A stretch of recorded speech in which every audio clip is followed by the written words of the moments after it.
Project Management Insights, providing project managers with professional development in the interpersonal skills areas of leadership, team building, and communication.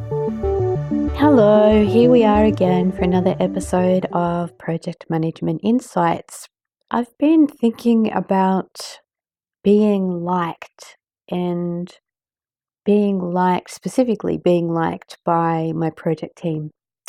And it was interesting thinking about the many project teams that I have worked on. And specifically, sometimes the larger the projects, the larger the team. And a lot of times there's a lot of IT people involved in my projects, the projects that I've worked on. And how there have been people on the team that I think have liked me. And there have also been people on the team that I am pretty certain haven't liked me. How do I know they haven't liked me? The look on their face, the way that their body language is around me, the way they interact with me, sometimes in very short, sharp interactions, or they try and avoid me as much as possible. Or there's little comments made. And I got to thinking about why I would consider that I needed to be liked by my project team. It got me thinking about the fact that I don't need to be liked by anyone. If I'm confident and comfortable in my role and my ability to do my role, and that comes down to, do I understand the work that needs to be carried out? Am I clear on who needs to carry out the work? Have I set the parameters with the team of when the work needs to be carried out? Then if I've done all of those things, then it means that there's clarity for me and clarity for everyone, and it doesn't matter if they don't like me. Because there would or should be, notices should, don't always like having shoulds in sentences, but there should be clarity and understanding by everyone that this is the way the project will operate.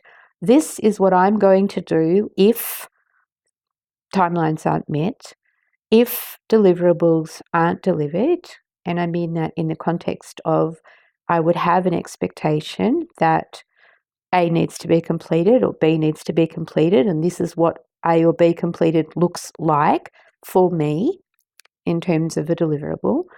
As long as I'm clear about that, it really doesn't matter whether they like me or not.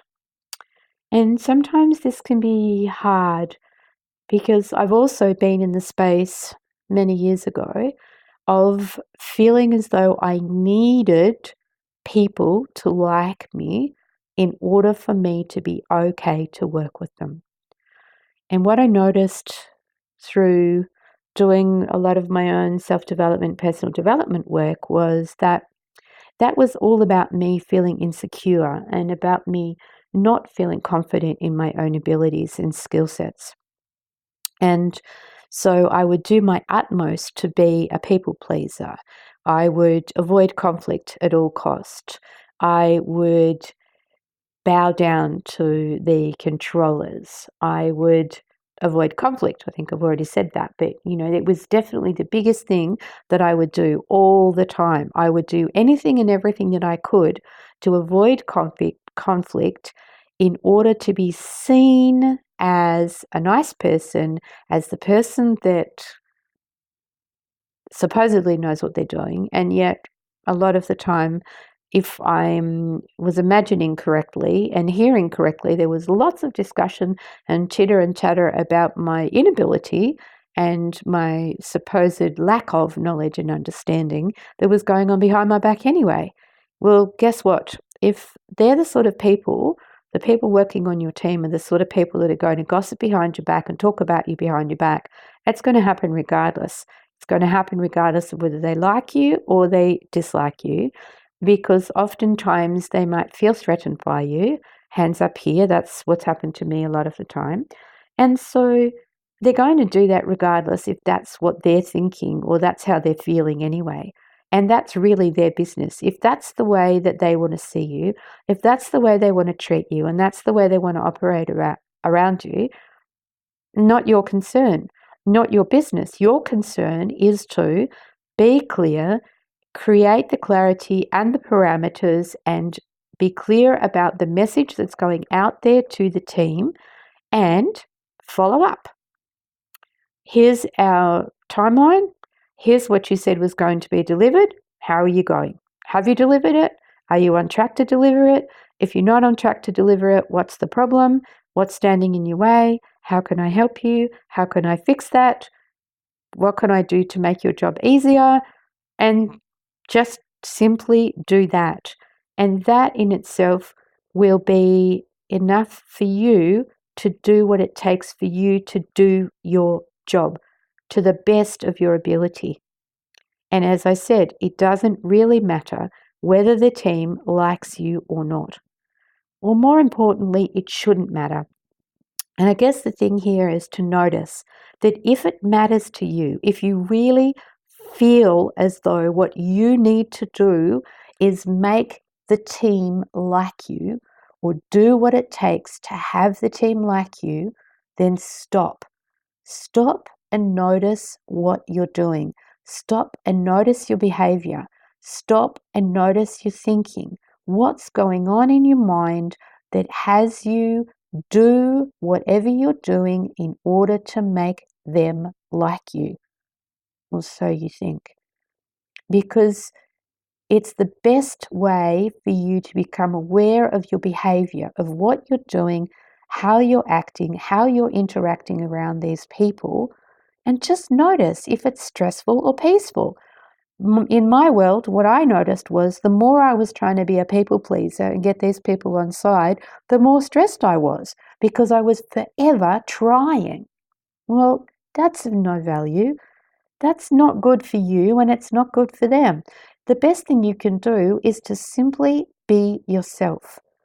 And if you're your best self, in terms of you show up, you're honest, you're clear, your messages are open and clear, and you are willing to talk to people openly, hear them, so listen, really listen, hear them, be curious, ask them about what's going on for them and whether you can support them or help them, then there's no need to be anything other than that.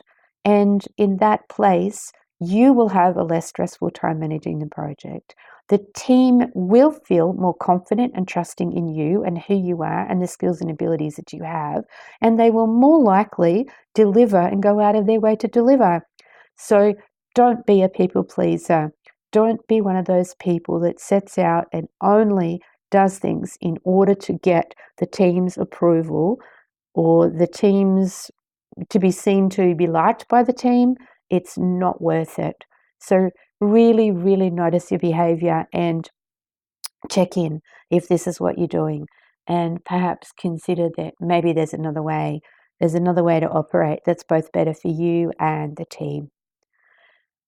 Go about noticing. It's the best thing that you can do, and it will help with your stress and anxiety levels in terms of project management and project delivery. All right, that's it for this week, and I look forward to talking to you on next week's episode of Project Management Insight. Thank you for listening to this Project Management Insights podcast. Be sure to visit projectmanagementinsight.com and sign up for our monthly newsletter or to receive updates on upcoming training.